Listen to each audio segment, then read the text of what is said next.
First reading, a reading from the first book of Samuel, chapter 26, verses 2, 7 to 9, 12 to 13, and 22 to 23. So Saul set off and went down to the desert of Ziph, accompanied by 3,000 picked men of Israel, to search for David in the desert of Ziph.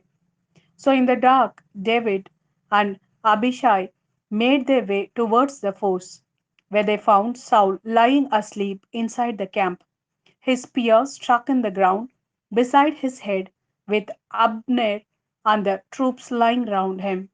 Abishai then said to David, "Today God has put your enemy in your power. So now let me pin him to the ground with his own spear. Just one stroke. I shall not need to strike him twice." David said to Abishai, "Do not kill him, for who could raise his hand against Yahweh's anointed and go unpunished?" David took the spear and the pitcher of water from beside Saul's head, and they made off. No one saw, no one knew, no one woke up. They were all asleep because a torpor from Yahweh had fallen on them. David crossed to the other side and halted on the top of the mountain, a long way off. There was a wide space between them. In reply, David said, "Here is the king's spear. Let one of the men come across and get it. May Yahweh reward each as each has been upright and loyal.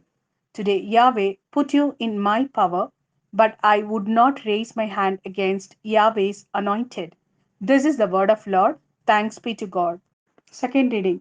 A reading from the first letter to the Corinthians, chapter 15, verses 45 to 49. So the first man, Adam, as scripture says, became a living soul, and the last Adam has become a life giving spirit. But first came the natural body, not the spiritual one, that came only afterwards. The first man, being made of earth, is earthly by nature. The second man is from heaven. The earthly man is the pattern for earthly people, the heavenly man for heavenly ones. And as we have borne the likeness of the earthly man, so we shall bear the likeness of the heavenly one. This is the word of Lord. Thanks be to God. A reading from the Gospel according to Luke, chapter 6, verses 27 to 38. But I say this to you who are listening: love your enemies, do good to those who hate you, bless those who curse you, pray for those who treat you badly. To anyone who slaps you on one cheek, present the other cheek as well. To anyone who takes your cloak from you, do not refuse your tunic. Give to everyone who asks you, and do not ask for your property back from someone who takes it. Treat others as you would like people to treat you. If you love those who love you, what credit can you expect?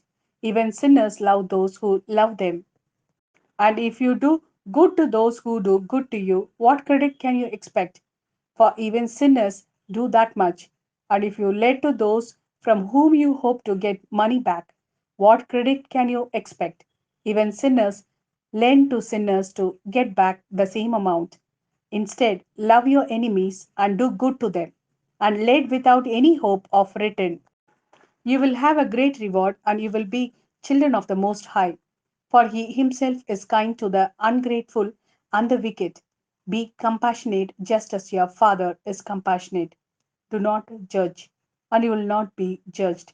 Do not condemn, and you will not be condemned. Forgive, and you will be forgiven.